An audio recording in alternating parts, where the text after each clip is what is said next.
എല്ലാവർക്കും നമ്മുടെ വീഡിയോയിലേക്ക് സ്വാഗതം കേട്ടോ. ഇന്ന് ഞാൻ കുറച്ച് നെല്ലിക്ക, ഇത് നമ്മുടെ നാട്ടിൽ അരിനെല്ലിക്ക എന്ന് പറയും, ചെറുനെല്ലിക്ക എന്നും പറയുമായിരിക്കും. ഇത് എന്തൊക്കെ പേരുകളിലാണ് നിങ്ങളുടെ നാടുകളിൽ അറിയപ്പെടുന്നത് എന്നുള്ളതൊന്ന് കമൻറ്റ് ബോക്സിൽ ഇടുക കേട്ടോ. ഞങ്ങളിവിടെ ചെറുനെല്ലിക്ക അല്ലെങ്കിൽ അരിനെല്ലിക്ക, ചെറുനെല്ലിക്ക എന്നും പറയില്ല, അരിനെല്ലിക്ക എന്നാണ് നമ്മളിവിടെ അറിയപ്പെടുന്നത്. അപ്പോൾ ഇതുകൊണ്ട് ഞാനിന്നൊരു അച്ചാർ തയ്യാറാക്കുന്നതാണ് നിങ്ങൾക്ക് കാണിച്ചു തരാനായിട്ട് പോണത്. അപ്പോൾ ആദ്യം ഇതിനെ നന്നായിട്ട് കഴുകിയതിന് ശേഷം ഇതിന് നടുവിൽ കുരു ഉണ്ടാവും. ആ കുരുവിനേക്ക് കളഞ്ഞിട്ട് കട്ട് ചെയ്ത് വയ്ക്കുക. ആ കട്ട് ചെയ്ത വീഡിയോ കട്ട് ചെയ്ത ഭാഗം ഞാൻ നിങ്ങൾക്ക് കാണിച്ചു തരാം കേട്ടോ. എങ്ങനെയാണ് കട്ട് ചെയ്യേണ്ടത് എന്നുള്ളത് ഞാനൊന്ന് കാണിച്ചു തരാം.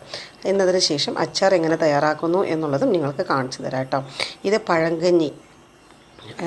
പഴങ്കഞ്ഞിയോടൊപ്പം അല്ലെങ്കിൽ ഉച്ചയ്ക്ക് ചോറിനോടൊപ്പമൊക്കെ അടിപൊളി അച്ചാറായിരിക്കും. എല്ലാവരും ഈ വീഡിയോ മറക്കാതെ കാണുക കേട്ടോ. ഞാനിപ്പോൾ ഇതൊന്ന് കഴുകി വൃത്തിയായി കുരു കളഞ്ഞിട്ട് വേഗം വരാം കേട്ടോ. ഇതാട്ടോ, ഞാൻ വൃത്തിയായിട്ട് കഴുകിയെടുത്ത് അതിൽ കട്ട് ചെയ്ത് കുരുവൊക്കെ കളഞ്ഞിട്ട് ഇങ്ങനെ ഈ പരുവത്തിൽ കട്ട് ചെയ്ത് വെച്ചിട്ടുണ്ട് കേട്ടോ. ഇനി നമുക്ക് വെള്ളം വാർന്നു പോകണം അങ്ങനെയുള്ളതൊന്നുമില്ല, കുറച്ചല്ലേ ഉള്ളൂ. അപ്പോൾ കൂടുതൽ ദിവസം ഇത് വെക്കാനും പറ്റില്ല. ഒരു ദിവസമോ 2 ദിവസത്തേക്കുള്ള കറിയായിട്ട് നമുക്ക് അച്ചാറായിട്ട് ഉപയോഗിക്കാനായിട്ട് പറ്റുള്ളൂ. അപ്പോൾ നമുക്ക് ഇനി ഇതുമായിട്ട് പാൻ ചൂടാക്കാനായിട്ട് അടുക്കളയിലോട്ട് പോവാം കേട്ടോ. ഞാൻ ഗ്യാസ് കൊളുത്തിയിട്ടുണ്ട്, ഗ്യാസ് ഓൺ ആക്കിയിട്ടുണ്ട്. അപ്പോൾ ഈ വെള്ളമൊക്കെ ഒന്ന് പോകട്ടെ. ചൂടായി വരുന്നുണ്ട്. അതിലോട്ട് ആവശ്യത്തിന് എണ്ണ, കുറച്ച് മതി കേട്ടോ എണ്ണ, കാരണം കുറച്ച് നെല്ലിക്കയല്ലേ ഉള്ളൂ നമ്മുടെ കയ്യിൽ. അപ്പോൾ അത്രയും മതിയാവും. ഇതിലോട്ട് കടുക് ഇട്ട് കൊടുക്കുകയാണ്. കടുക് പൊട്ടട്ടെ.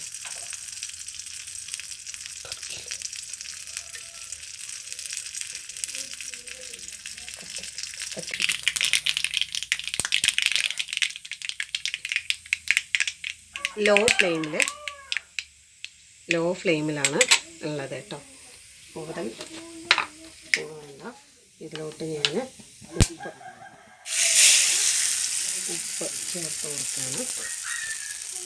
ആവശ്യത്തിന് മുളക് പൊടി ഞാൻ കുറച്ച് കൂടുതൽ ചേർത്താണ്, കാരണം നെല്ലിക്ക അത് വലിച്ചെടുക്കും ഉപ്പും മുളകൊക്കെ.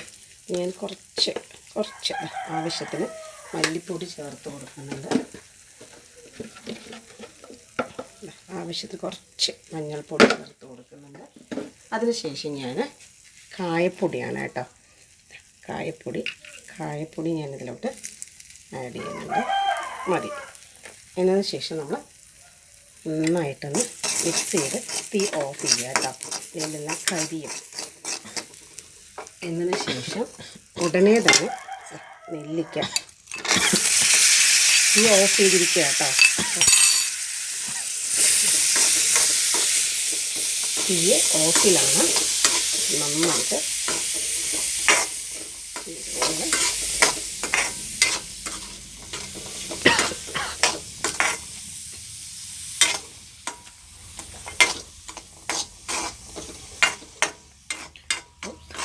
ഇതിൽ വേറെ ഒന്നും ചേർത്താനില്ല, ഇത്ര മാത്രമേ ഉള്ളൂ.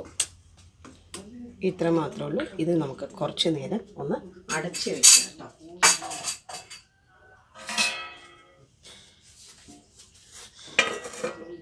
കുറച്ച് നേരം ഒന്ന് അടച്ച് വയ്ക്കാം. എന്നതിന് ശേഷം ഈ ചീനച്ചട്ടിയിലെ ചൂടൊക്കെ പോയതിന് ശേഷം നമുക്കൊരു ബൗളിലേക്ക് ആക്കിയിട്ടോ അല്ലെങ്കിൽ ഒരു കുഞ്ഞു കുപ്പിയിലാക്കിയിട്ടോ, ബൗളിലാക്കുകയാണെങ്കിൽ ഉച്ചയ്ക്ക് കറിക്ക് എടുക്കാം, കുപ്പിയിലാക്കിയിട്ട് വെക്കുകയാണെങ്കിൽ ഇന്നത്തേക്കും നാളത്തേക്കുമായിട്ട് നമുക്ക് എടുക്കാൻ പറ്റും. കുറച്ചുകൂടി നാളത്തേക്കാകുമ്പോൾ ഈ മസാലക്കൂട്ടുകൾ നെല്ലിക്കയിലേക്കൊക്കെ പിടിച്ച് കഴിഞ്ഞാൽ അടിപൊളി ടേസ്റ്റായിട്ടുണ്ടാവും. ഇല്ലെങ്കിൽ ഇന്ന് വൈകുന്നേരം തന്നെ എടുത്താലും കുഴപ്പമില്ല. ഏകദേശം ഒരു 6 മണിക്കൂർ വരെ നമുക്ക് ഈ മസാലകൾ ഇതിൽ പിടിക്കാനായിട്ട് വേണ്ടതുണ്ട്. അതിനുശേഷം ചോറിനോടൊപ്പം കഴിക്കാവുന്ന ഏറ്റവും നല്ല അച്ചാറാണ്. എല്ലാവരും ഒന്ന് ചെയ്ത് നോക്കുക. നിങ്ങളുടെ അഭിപ്രായങ്ങളൊന്ന് കമൻറ്റ് ചെയ്യുക, സബ്സ്ക്രൈബ് ചെയ്യുക, ലൈക്ക് ചെയ്യുക, ഷെയർ ചെയ്യുക കേട്ടോ. Thank you.